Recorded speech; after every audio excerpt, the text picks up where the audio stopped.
ਪ੍ਰਾਕਥਨ। ਪ੍ਰਸ਼ਨ ਹੁੰਦਾ ਹੈ ਕਿ ਕਰਤਾ ਪੁਰਖ ਦੀ ਯਾਦ ਜਾਂ ਸਿਫਤਾਂ ਜਾਂ ਕਰਨਿਆਂ ਜਾਂ ਦਾਤਾਂ ਬਾਬਤ ਏਤੀ ਦੀ ਸੁਰਤ ਕਿਉਂ ਨਹੀਂ ਪੈਂਦੀ। ਉੱਤਰ, ਉਹ ਬੇਅੰਤ ਹੈ। ਉਸ ਦਾ ਤੇ ਉਸ ਸੰਬੰਧੀ ਸਾਰੇ ਕੁਛ ਦਾ ਅੰਤ ਮਿੱਤ ਵਾਲੇ ਜੀਵ ਤੋਂ ਨਹੀਂ ਲਿਆ ਜਾ ਸਕਦਾ। ਇਹ ਗੱਲ ਅਗਲੀ ਪੌੜੀ ਵਿੱਚ ਦੱਸੀ ਹੈ। ਅੰਤ ਨਾ ਸਿਫਤੀ ਕਹਿਣ ਨਾ ਅੰਤ।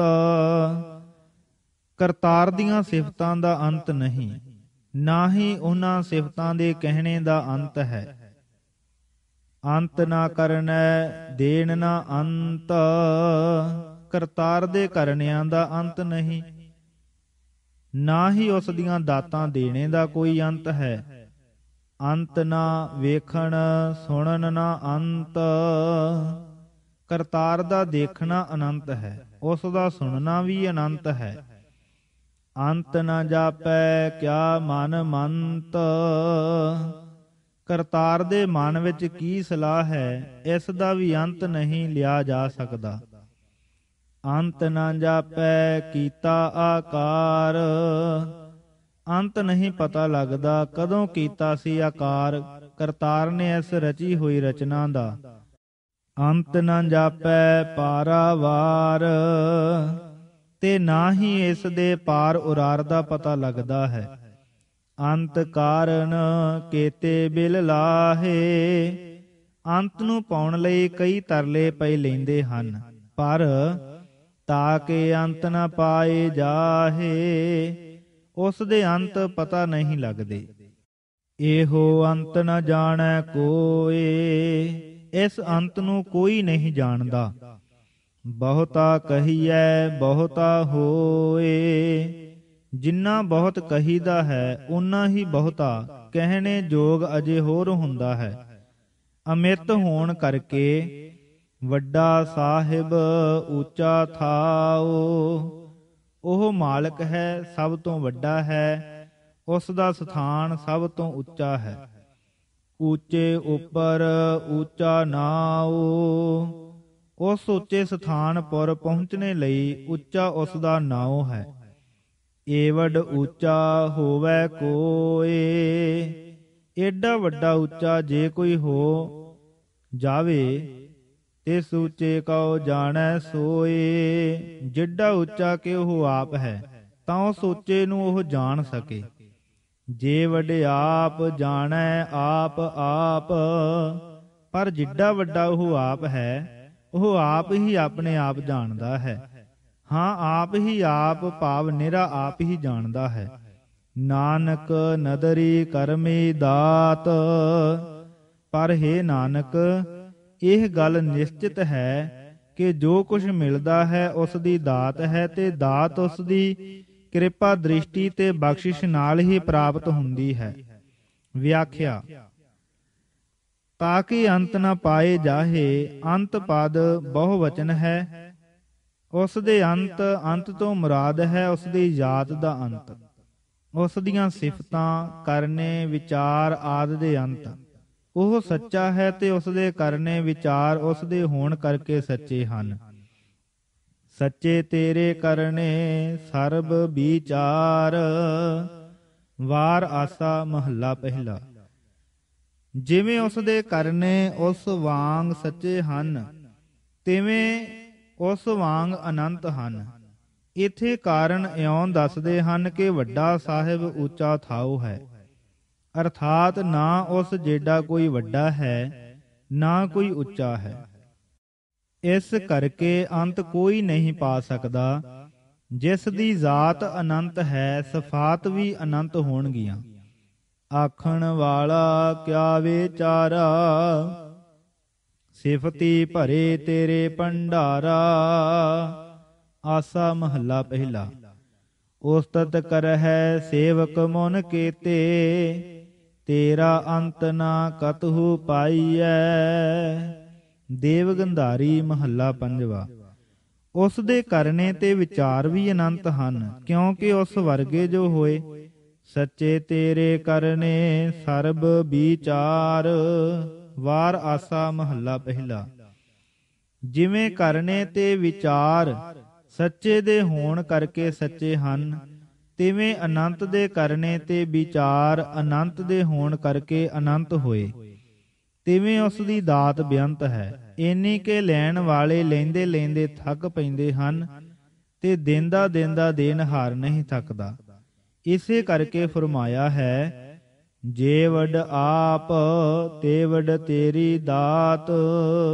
ਆਸਾ ਮਹੱਲਾ ਪਹਿਲਾ। ਜਿਵੇਂ ਕਰਨੇ ਤੇ ਵਿਚਾਰ ਅਨੰਤ ਹਨ, ਤਿਵੇਂ ਵੇਖਣ ਤੇ ਸੁਣਨ ਦਾ ਅੰਤ ਨਹੀਂ। ਬੇਅੰਤ ਦੇ ਜੋ ਹੋਏ, ਉਹ ਰਚਨਾ ਰਚ ਕੇ ਰਚੀ ਹੋਈ ਵਿੱਚ ਬਹਿ ਕੇ ਵੇਖਦਾ ਹੈ, ਸੰਭਾਲਦਾ ਹੈ, ਖੁਸ਼ ਹੁੰਦਾ ਹੈ। ਕਰ ਆਸਣ ਡਿਠੋ ਚਾਉ। ਵਾਰ ਆਸਾ ਮਹੱਲਾ ਪਹਿਲਾ। ਪ੍ਰਸ਼ਨ। ਉਹ ਅਰੂਪ ਅਰੇਖ ਰੰਗ ਕੀਕੂ ਦੇਖਦਾ ਹੈ? ਉੱਤਰ। ਸਹਿਸ ਤਵ ਨੈਣ ਨਨ ਨੈਣ ਹੈ ਤੋਹਿ ਕਉ। ਸਹਿਸ ਮੂਰਤ ਨਨਾ ਏਕ ਤੋਹੀ। ਧਨਾਸਰੀ ਮਹੱਲਾ ਪਹਿਲਾ। ਕੀਕੂ ਉਹ ਸਰਬ ਨੈਣ ਆਪ ਪੇਖਣ ਹਾਰਾ। ਸੁਖਮਨੀ ਸਾਹਿਬ 23ਵੀਂ ਅਸ਼ਟਪਦੀ ਦੀ ਹੋ ਜਾਂਦਾ ਹੈ। ਉੱਤਰ। ਸਭ ਮਹਿ ਜੋਤ ਜੋਤ ਹੈ ਸੋਏ। ਧਨਾਸਰੀ ਮਹੱਲਾ ਪਹਿਲਾ। ਉਹ ਅਨੰਤ ਵੇਖਣ ਵਾਲੀ ਨਜ਼ਰ ਵੇਖ ਵੇਖ ਕੇ ਕੀ ਕਰਦੀ ਰਹਿੰਦੀ ਹੈ? ਸੱਚਖੰਡ ਵਸੈ ਨਿਰੰਕਾਰ। ਕਰ ਕਰ ਵੇਖੈ ਨਦਰ ਨਿਹਾਲ। ਜਪਜੀ ਸਾਹਿਬ। ਜੀਕੂ ਵੇਖਦਾ ਹੈ ਤੀਕੂ ਸੁਣਦਾ ਵੀ ਹੈ। ਪੰਚਮ ਗੁਰੂ ਜੀ ਦੱਸਦੇ ਹਨ, ਸੁਣੀ ਪੁਕਾਰ ਸਮਰੱਥ ਸੁਆਮੀ। ਬੰਧਨ ਕਾਟ ਸਵਾਰੇ। ਕੀਕੂ ਸੁਣਦਾ ਹੈ? ਉੱਤਰ। ਸਭ ਦੇ ਅੰਦਰ ਬੈਠਾ ਹੈ। ਅੰਤਰਜਾਮੀ ਅੰਦਰ ਫੁਰਨੇ ਫੁਰਦਿਆਂ ਅਰਜ਼ ਕਰਦਿਆਂ ਹਰ ਤਰ੍ਹਾਂ ਹਰ ਵੇਲੇ ਜਾਣ ਜਾਂਦਾ ਹੈ। ਇਉਂ ਸੁਣਦਾ ਹੈ ਤੇ ਉਸ ਦੇ ਸੁਣਨੇ ਅਨੰਤ ਤਰ੍ਹਾਂ ਦੇ ਹਨ। ਫਿਰ ਬੀਓ ਪੂਛ ਨਾ ਮਸਲਤ ਧਰੈ। ਜੋ ਕਿਛ ਕਰੈ ਸੋ ਆਪੇ ਕਰੈ। ਗੋਂਡ ਮਹੱਲਾ ਪੰਜਵਾ। ਇਸ ਕਰਕੇ ਉਸ ਦੇ ਮਨ ਦੇ ਮੰਤ ਨੂੰ ਕੌਣ ਜਾਣ ਸਕਦਾ ਹੈ? ਫਿਰ ਉਹ ਅਨੰਤ ਹੈ। ਉਹ ਮੰਤ ਕੀਕੂ ਅੰਤ ਵਾਲੇ ਤੋਂ ਜਾਣੇ ਜਾ ਸਕਦੇ ਹਨ। ਇਥੋਂ ਤਾਈਂ ਕਰਤਾ ਪੁਰਖ ਦੀ ਜ਼ਾਤ ਤੇ ਜ਼ਾਤ ਸੰਬੰਧੀ ਸਿਫਾਤ ਤੇ ਹੋਰ ਗੱਲਾਂ ਦਾ ਜ਼ਿਕਰ ਕੀਤਾ ਹੈ। ਗੋਇਆ ਇਥੋਂ ਤਾਈਂ ਕਰਤਾ ਪੱਖ ਦਾ ਜ਼ਿਕਰ ਸੀ। ਹੁਣ ਦੂਸਰਾ ਪੱਖ ਉਸ ਦੀ ਕੀਤੀ ਹੋਈ ਦਾ ਲੈਂਦੇ ਹਨ। ਇਸ ਜ਼ਿਕਰ ਵਿੱਚ ਤ੍ਰੈ ਵੰਡਾਂ ਬੇਮਲੂਮੇ ਪਈਆਂ ਹੋਈਆਂ ਨੇ, ਕਾਲ, ਵਸਤੂ ਤੇ ਦੇਸ਼। ਤੇ ਫੇਰ ਸਾਰੀ ਗੱਲ 2 ਸਤਰਾਂ ਵਿੱਚ ਮੁਕਾ ਦਿੱਤੀ ਹੈ। ਪੌੜੀ 21ਵੀਂ ਵਿੱਚ ਜ਼ਿਕਰ ਕਰ ਆਏ ਹਨ ਕਿ ਪੰਡਤ, ਕਾਜੀ, ਜੋਗੀ, ਪ੍ਰਾਣ, ਕੁਰਾਨ ਥਹੁ ਨਾ ਦੱਸ ਸਕੇ ਕਿ ਕਾਲ ਕਦੋਂ ਬਣਿਆ ਜਾਂ ਕਾਲ ਵਿੱਚ ਰਚਨਾ ਕਦੋਂ ਬਣੀ ਸੀ। ਫਿਰ ਪੌੜੀ 22ਵੀਂ ਵਿੱਚ ਦੱਸਿਆ ਸੀ ਕਿ ਵੇਦ, ਕਤੇਬ, ਪੁਰਾਣ, ਰੀਖੀ, ਮੁਨੀ, ਉਲਮਾਵ ਆਦਿ ਨਾ ਦੱਸ ਸਕੇ ਕਿ ਲੱਖਾਂ ਆਕਾਸ਼ਾਂ ਪਤਾਲਾਂ ਅਰਥਾਤ ਦੇਸ਼ ਦਾ ਤੇ ਦੇਸ਼ ਵਿੱਚ ਰਚੀ ਰਚਨਾ ਦਾ ਲੇਖਾ ਕਿਤਨਾ ਕੋ ਹੈ। ਤੇ ਦੱਸੋ ਕਿ ਕੇਤਾ ਕੋ ਵਿਸਥਾਰ ਹੈ ਸਦਾ। ਇਸ ਵਿੱਚ ਦੇਸ਼ ਤੇ ਵਸਤੂ ਦੱਸੇ ਸਨ। ਸੋ ਇਹ ਗੱਲਾਂ ਹੁਣ ਅਨੰਤਤਾ ਦੇ ਪੱਖ ਵਿੱਚ 2 ਤੁਕਾਂ ਵਿੱਚ ਕਹਿ ਜਾਂਦੇ ਹਨ। ਅੰਤ ਨਾ ਜਾਪੈ ਕੀਤਾ ਆਕਾਰ। ਅੰਤ ਨਾ ਜਾਪੈ ਪਾਰਾਵਾਰ। ਕੀਤਾ ਪਦ ਕਾਲ ਵੱਲ ਇਸ਼ਾਰਾ ਕਰਦਾ ਹੈ। ਕਦੋਂ ਕੀਤਾ? ਪਾਰਾਵਾਰ ਪਦ ਦੱਸਦਾ ਹੈ ਕਿ ਦੇਸ਼ ਵੱਲ ਸੈਨਤ ਸੱਟ ਰਹੇ ਹਨ। ਆਰ ਪਾਰ ਅਰਥਾਤ ਵਿਸਥਾਰ ਦੇਸ਼ ਦਾ ਲਖਾਇਕ ਹੁੰਦਾ ਹੈ। ਆਕਾਰ ਪਦ ਵਸਤੂ ਵੱਲ ਸੈਨਤ ਸੱਟਦਾ ਹੈ ਕਿ ਵਿਸਤ੍ਰਿਤ ਦੇਸ਼ ਵਿੱਚ ਜੋ ਆਕਾਰ ਸੂਰਤਾਂ ਵਾਲੇ ਸਮਾਨ ਹਨ। ਲੋਕ, ਖੰਡ, ਬ੍ਰਹਿਮੰਡ, ਸੂਰਜ, ਤਾਰੇ, ਚੰਦ, ਪੁਰੀਆਂ ਆਦਿ। ਹੋਰ ਅਨੰਤਤਾਈ ਦਾ ਜ਼ਿਕਰ ਕੇਤੇ ਵਿੱਚ ਕਰ ਦਿੱਤਾ ਹੈ। ਅੰਤ ਕਾਰਨ ਕੇਤੇ ਬਿਲ ਲਾਹੇ। ਇਸ ਕਥਨ ਦੀ ਹੋਰ ਥੇ ਤਸਵੀਰ ਖਿੱਚ ਦਿੱਤੀ, ਜਿਸ ਤਰ੍ਹਾਂ ਬ੍ਰਹਮਾ ਬਿਸ਼ਨ ਮਹੇਸ਼ ਦੁਆਰੈ। ਊਬੇ ਸੇਵ ਹੈ ਅਲਖ ਅਪਾਰੈ। ਹੋਰ ਕੇਤੀ ਦਰ ਦੀਸੈ ਬਿਲ ਲਾਦੀ। ਮੈਂ ਗਣਤ ਨ ਆਵੈ ਕਾਈ ਹੈ। ਮਾਰੂ ਮਹੱਲਾ ਪਹਿਲਾ। ਸੋਲ੍ਹੇ। ਹੁਣ ਪ੍ਰਸ਼ਨ ਹੁੰਦਾ ਹੈ ਕਿ ਅੰਤ ਕਿਉਂ ਨਹੀਂ ਪੈਂਦਾ? ਤਾਂ ਫਰਮਾਉਂਦੇ ਹਨ, ਵੱਡਾ ਸਾਹਿਬ ਉੱਚਾ ਥਾਓ। ਸਾਹਿਬ ਸਭ ਤੋਂ ਵੱਡਾ ਹੈ, ਉਸ ਜੇਡਾ ਜਾਂ ਉਸ ਤੋਂ ਵਡੇਰਾ ਕੋਈ ਨਹੀਂ। ਉਸ ਤੋਂ ਛੋਟੇ ਉਸ ਵੱਡੇ ਦਾ ਅੰਤ ਪਾ ਨਹੀਂ ਸਕਦੇ। ਫਿਰ ਪ੍ਰਸ਼ਨ ਹੁੰਦਾ ਹੈ, ਉਸ ਤੱਕ ਪਹੁੰਚ ਕਿਵੇਂ ਹੋਵੇ? ਤਾਂ ਦੱਸਦੇ ਹਨ ਕਿ ਉਸ ਦਾ ਟਿਕਾਣਾ ਉੱਚਾ ਹੈ, ਮਨ ਬਾਣੀ ਦੀ ਪਹੁੰਚ ਤੋਂ ਉੱਚਾ ਹੈ। ਹਾਂ, ਉਹ ਆਪੇ ਨੂੰ ਜਾਣਦਾ ਹੈ, ਪਰ ਉਸ ਦਾ ਜਾਣਨਾ ਸਾਡੇ ਆਪੇ ਕਜਕ ਜਾਣਨ ਵਰਗਾ ਨਹੀਂ। ਉਸ ਦਾ ਜਾਣਨਾ ਆਪਣੇ ਆਪ ਹੀ ਹੈ। ਜੇ ਵਡਿਆਪ ਜਾਣੈ ਆਪ ਆਪ, ਜਿਹੜਾ ਵੱਡਾ ਆਪ ਹੈ ਆਪਣੇ ਆਪ ਹੀ ਜਾਣਦਾ ਹੈ। ਆਪਣੇ ਆਪ ਜਾਣਨਾ ਸੁਤੇ ਗਿਆਨ ਦਾ ਲਖਾਇਕ ਹੈ। ਉਸ ਦਾ ਗਿਆਨ ਸੁਤੇ ਗਿਆਨ ਸੁਤੇ ਪ੍ਰਕਾਸ਼ ਹੈ। ਹੁਣ ਪ੍ਰਸ਼ਨ ਹੁੰਦਾ ਹੈ ਕਿ ਅਗੰਮ ਅਪਹੁੰਚ ਤੱਕ ਪਹੁੰਚ ਤਾਂ ਨਾ ਹੋਈ। ਉੱਤਰ ਦਿੰਦੇ ਹਨ ਤੇ ਦੋ ਗੱਲਾਂ ਦੱਸਦੇ ਹਨ ਪਹੁੰਚ ਸੰਬੰਧੀ। ਨੰਬਰ 1 ਨਾਮ, ਨੰਬਰ 2 ਬਖਸ਼ਿਸ਼। ਨਾਮ ਉੱਚੇ ਉੱਪਰ ਉੱਚਾ ਥਾਓ, ਬਖਸ਼ਿਸ਼ ਨਾਨਕ ਨਦਰੀ ਕਰਮੀ ਦਾਤ। ਉਸ ਦੀ ਉਚਾਈ ਤੱਕ ਪਹੁੰਚ ਉਸੇ ਨਾਮ ਦੀ ਹੈ, ਜੋ ਮਾਨੋ ਪੌੜੀ ਹੈ ਉਸ ਉਚਾਈ ਉੱਪਰ ਲੈ ਜਾਣ ਦੀ। ਇੱਕ ਥਾਂ ਹੋਰ ਸਤਿਗੁਰੂ ਜੀ ਨੇ ਫਰਮਾਇਆ ਹੈ, ਡੂੰਗਰ ਦੇਖ ਡਰਾਵਣੋ ਪਈੜੈ ਡਰਿਆਸ, ਉੱਚੋ ਪਰਬਤ ਗਾਖੜੋ ਨਾ ਪੌੜੀ ਤਿਤ ਤਾਸ। ਗੁਰਮੁਖ ਅੰਤਰ ਜਾਣਿਆ ਗੁਰ ਮੇਲੀ ਤਰਿਆਸ। ਭਾਈ ਰੇ ਭਵਜਲ ਬਿਖ ਮੰਡਰਾਉ, ਪੂਰਾ ਸਤਿਗੁਰ ਰਸ ਮਿਲੈ ਗੁਰ ਤਾਰੇ ਹਰਿ ਨਾਉ। ਰਹਾਉ। ਸ੍ਰੀ ਰਾਗ ਮਹੱਲਾ ਪਹਿਲਾ ਅਸ਼ਟਪਦੀਆਂ।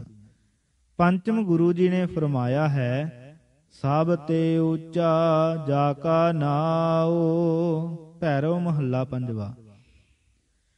ਤੀਸਰੇ ਸਤਿਗੁਰਾਂ ਨੇ ਫਰਮਾਇਆ ਹੈ ਕਿ ਨਾਮ ਉੱਚਾ ਹੈ, ਇਸ ਉੱਚੇ ਨਾਮ ਨਾਲ ਸਿਮਰਨ ਵਾਲਾ ਉੱਚਾ ਹੋ ਜਾਂਦਾ ਹੈ। ਉੱਚੀ ਬਾਣੀ ਉੱਚਾ ਹੋਏ, ਗੁਰਮੁਖ ਸ਼ਬਦ ਵਖਾਣੈ ਕੋਇ। ਪੰਜਵੇਂ ਗੁਰਾਂ ਨੇ ਫਰਮਾਇਆ ਹੈ, ਉੱਚੇ ਤੇ ਉੱਚਾ ਪ੍ਰਭ ਥਾਨ, ਹਰ ਜਨ ਲਾਵਹਿ ਸਹਿਜ ਧਿਆਨ। ਪ੍ਰਭਾਤੀ ਮਹੱਲਾ ਪੰਜਵਾ ਅਸ਼ਟਪਦੀਆਂ। ਭਾਵ ਨਾਮ ਸਹਿਜ ਵਿੱਚ ਲੈ ਜਾਂਦਾ ਹੈ। ਸਹਿਜ ਧਿਆਨ ਦੁਆਰਾ ਤੁਰੀਆ ਪਦ ਵਿੱਚ ਸਿੱਖ ਪੜ ਜਾਂਦਾ ਹੈ ਤੇ ਤੁਰੀਆ ਪਦ ਸਭ ਅਵਸਥਾ ਤੋਂ ਉੱਚਾ ਹੈ। ਉਥੇ ਪਹੁੰਚ ਕੇ ਅਨੰਤ ਪ੍ਰਭੂ ਉਸ ਨੂੰ ਆਪਣੇ ਵਿੱਚ ਸਮਾ ਲੈਂਦਾ ਹੈ। ਨੰਬਰ 2 ਬਖਸ਼ਿਸ਼। ਜਿਵੇਂ ਨਦੀਆਂ ਨਾਲੇ ਪਹਾੜ ਖੱਡਾਂ ਰੇਤੇ ਰੜੇ ਸਭ ਥਾਵਾਂ ਝਾਕਦੇ ਅੰਤ ਸਮੁੰਦਰ ਲਾਗ ਝਾਪੜਦੇ ਹਨ, ਤਿਵੇਂ ਨਾਮ ਅਭਿਆਸੀ ਮੁਸ਼ੱਕਤਾਂ ਘਾਲਦੇ ਕਰਤਾ ਪੁਰਖ ਦੇ ਨੇੜੇ ਜਾ ਆਪੜਦੇ ਹਨ। ਸਰੂਪ ਵਿੱਚ ਤਦਰੂਪ ਹੋਏ ਲਈ ਫੇਰ ਇੱਕ ਬਖਸ਼ਿਸ਼ ਦੀ ਲੋੜ ਹੁੰਦੀ ਹੈ। ਮਿਹਰਾਂ ਦੇ ਸਾਈਂ ਨਦਰੀ ਨਦਰ ਨਿਹਾਲ ਕਰਨ ਵਾਲੇ ਕਰਤਾ ਪੁਰਖ ਜੀ ਨਾਨਕ ਨਦਰੀ ਕਰਮੀ ਦਾਤ ਕਰਕੇ ਦੂਰੋਂ ਚੱਲ ਕੇ ਆਏ ਪ੍ਰੇਮੀ ਨੂੰ ਆਪ ਖਿੱਚ ਕੇ ਨਾਲ ਲੈ ਕੇ ਆਪਣੇ ਵਿੱਚ ਸਮਾਈ ਬਖਸ਼ਦੇ ਹਨ। ਜਿਵੇਂ ਲਾਗੇ ਆ ਪਹੁੰਚੀਆਂ ਨਦੀਆਂ ਨੂੰ ਸਮੁੰਦਰ ਅੱਗੋਂ ਆਪ ਆ ਕੇ ਮਿਲਦਾ ਹੈ ਤੇ ਆਪ ਆਪਣੇ ਨਾਲ ਲਿਜਾ ਕੇ ਆਪਣੇ ਵਿੱਚ ਸਮੁੰਦਰ ਰੂਪ ਕਰ ਲੈਂਦਾ ਹੈ। ਨਿਰਮਲ ਤੇ ਅਸਗਾਹ ਇਹ ਹੈ ਭਾਵ ਨਾਨਕ ਨਦਰੀ ਕਰਮੀ ਦਾਤ ਦਾ। ਅਸਲ ਵਿੱਚ ਉੱਚਾ ਨਾਉ ਤੇ ਕਰਮੀ ਦਾਤ ਦੋਏ ਬਖਸ਼ਿਸ਼ਾਂ ਹਨ। ਉੱਚਾ ਨਾਉ ਲਗਨ ਲੱਗਣੀ ਹੈ ਤੇ ਪ੍ਰਾਪਤੀ ਤੱਕ ਦੀ ਅਵਸਥਾ ਹੈ। ਕਰਮੀ ਦਾਤ ਪ੍ਰਾਪਤੀ ਹੈ। ਲਗਨ ਦੀ ਮਿਹਰ ਇਸ ਤੁਕ ਵਿੱਚ ਦੱਸੀ ਹੈ, ਜਿਨ ਕਉ ਨਦਰ ਕਰਮ ਤਿਨ ਕਾਰ। ਜਿਨ੍ਹਾਂ ਤੇ ਮਿਹਰ ਹੁੰਦੀ ਹੈ ਨਾਮ ਸਿਮਰਨ ਦੀ ਕਾਰ ਉਹ ਕਰਦੇ ਹਨ। ਜਦ ਪੁੱਗਣ ਦਾ ਸਮਾਂ ਆਉਂਦਾ ਹੈ ਤਾਂ ਮਿਹਰਾਂ ਦਾ ਸਾਈਂ ਬਾਹਾਂ ਪਕੜ ਠਾਕੁਰ ਹੋ ਕਿੱਦੀ ਦੇ ਵਾਕ ਅਨੁਸਾਰ ਆਪਣੇ ਸਰੂਪ ਵਿੱਚ ਸਮਾ ਲੈਂਦਾ ਹੈ। ਇਹ ਹੈ ਪ੍ਰਾਪਤੀ ਦੀ ਮਿਹਰ। ਨਾਨਕ ਨਦਰੀ ਕਰਮੀ ਦਾਤ ਦੋਹਾਂ ਵਿੱਚ ਨਾਨਕ ਨਦਰੀ ਦੀ ਨਦਰ ਨਿਹਾਲ ਕਰਦੀ ਹੈ। ਹਾਂ, ਮਿਹਰਾਂ ਦੇ ਸਾਈਂ ਦੀ ਮਿਹਰ ਨਿਹਾਲ ਕਰਦੀ ਹੈ। ਜਿਸਨੋ ਨਦਰ ਕਰੇ ਤਿਸ ਮੇਲੇ ਮੇਲ ਮਿਲੈ ਮੇਲਾਈ ਹੈ। ਮਾਰੂ ਮਹੱਲਾ ਪਹਿਲਾ ਸੋਲ੍ਹੇ। ਦੋ ਵਸੀਲੇ ਜੋ ਦੱਸੇ ਹਨ, ਨਾਮ ਤੇ ਨਦਰ। ਦੋਹਾਂ ਵਿੱਚ ਦਾਰਸ਼ਨਿਕ ਕਟਾਖ ਹੈ। ਉਹ ਇਹ ਹੈ ਕਿ ਜਾਣਨ ਨਾਲ ਤਾਂ ਜਾਣ ਨਹੀਂ ਸਕੀਦਾ, ਕਿਉਂਕਿ ਅੰਤ ਵਾਲਾ ਅਨੰਤ ਨੂੰ ਆਪਣੇ ਅੰਤ ਵਾਲੇ ਗਿਆਨ ਵਿੱਚ ਲਿਆ ਨਹੀਂ ਸਕਦਾ।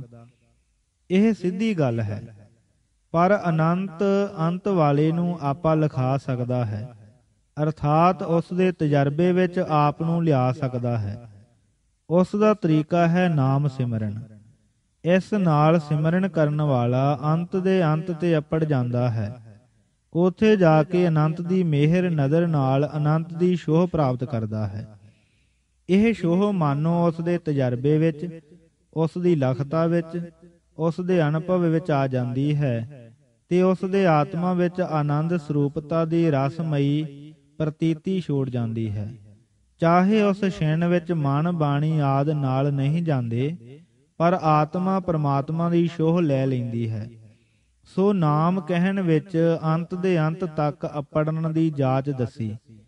ਨਦਰੀ ਕਹਿਣ ਵਿੱਚ ਅਨੰਤ ਦੇ ਬਿਰਦ ਦਾ ਪਤਾ ਦਿੱਤਾ।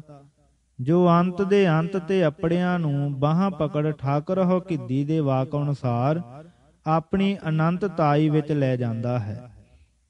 ਨਦਰੀ ਕਹਿ ਕੇ ਫੇਰ ਕਰਮੀ ਤੇ ਦਾਤ ਕਿਹਾ।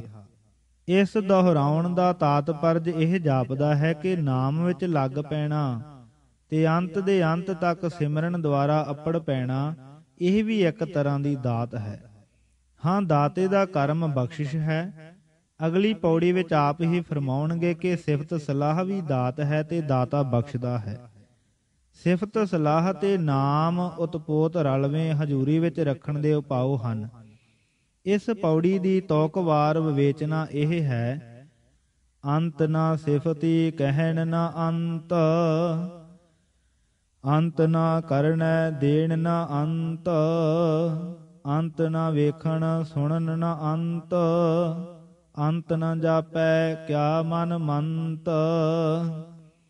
ਇਹ ਹੈ ਕਰਤਾ ਦੇ ਪੱਖ ਦੀ ਅਨੰਤਤਾ।